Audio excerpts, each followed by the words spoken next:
السلام عليكم ورحمة الله وبركاته. الحمد لله وحده والصلاة والسلام على من لا نبي بعد فأعوذ بالله من الشيطان الرجيم بسم الله الرحمن الرحيم.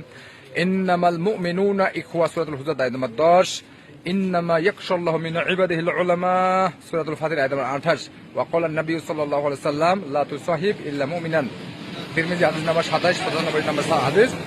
আলহামদুলিল্লাহ সম্মানিত দর্শক, আমার প্রাণপ্রিয় ওস্তাজি, আমি খুবই অসুস্থ রাজারবাগ থেকে আমার প্রাণপ্রিয় ওস্তাজি শেখ হাসান মাদানী হাফেজাহুল্লাহর সাথে সাক্ষাৎ করতে এসেছি।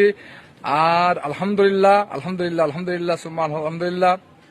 তো আমাকে অনেক ভালো লাগতেছে যে মনে হয় যে জীবনে আমি বহু দপ্তর করেছি, বহু বন্ধুত্ব করেছি, তবে ইমানদার আলহামদুলিল্লাহ আলহামদুলিল্লাহ ইমানদার লোক ব্যতীত আমি প্রায় 15টা বিষয়ে স্পোর্টস করেছি। আমার দেখে মানুষেরা স্পোর্টস অর্জন নামাজি হয়েছে, বাট স্পোর্টস দপ্তরের অনেকে জানা করে বিড়ি সিগারেট খায়, বাট এইগুলো আমি গ্রহণ করি নাই।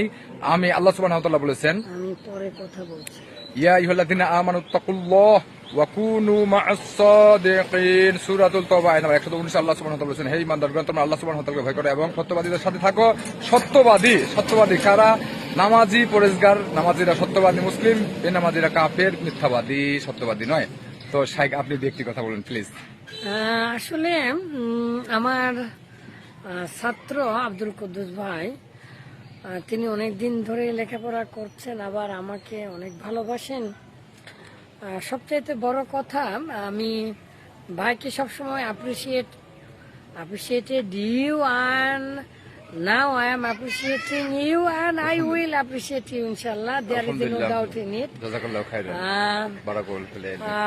সরকারি প্রশাসনিক বিভাগের থেকেও যে কোনো দিনের কথা বলতে বিন্দু মাত্র পিছু পা হন না, আলহামদুলিল্লাহ আলহামদুলিল্লাহ। আল্লাহু আকবার, সুবহানাল্লাহ, আল্লাহু আকবার।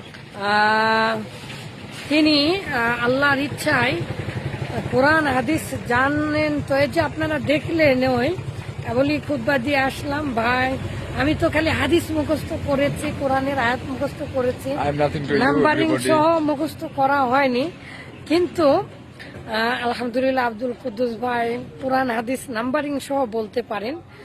তো অনেক দিন থেকে পরিচয়, ভাইকে বলেছি যেভাবে হোক আরবি 1 বছর ব্যাপী আরবি শেখার ফলে আলহামদুলিল্লাহ আমি দাওয়া করব ইনশাআল্লাহ, আল্লাহ তাকে তৌফিক দান করুন। আলহামদুলিল্লাহ তিনি আরবি এত ভালো শিখেছেন এই কিছুদিনেই যে আমি পরামর্শ দিই যে শর্ট কোর্সে ভর্তি হয়েও দাওরাতে দিতে, যাতে কোরআন হাদিস আরো ভালো করে জানে ইনশাআল্লাহ। আলহামদুলিল্লাহ আল্লাহ তাকে তৌফিক দান করুন। কি বলবো, অনেক ছিল ব্যস্ততা, তার মধ্যে অসুস্থ ছিলেন। বলছে ওস্তাদ যে আমি যদি মারা যাই তাহলে আমি আমার জীবনের সবচেয়ে বড় অপূর্ণতা থাকবে, আমি তাহলে কি মানা করতে পারি?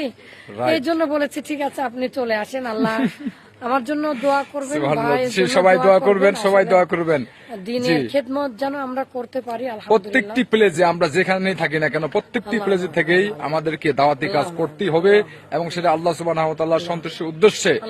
সম্মানিত দর্শক, এখানেই ভিডিওটি আমি শেষ করতেছি। আল্লাহ সুবহানাহু ওয়া তাআলা আমাদের জি আসসালামু আলাইকুম ওয়া রাহমাতুল্লাহি ওয়া বারাকাতুহু।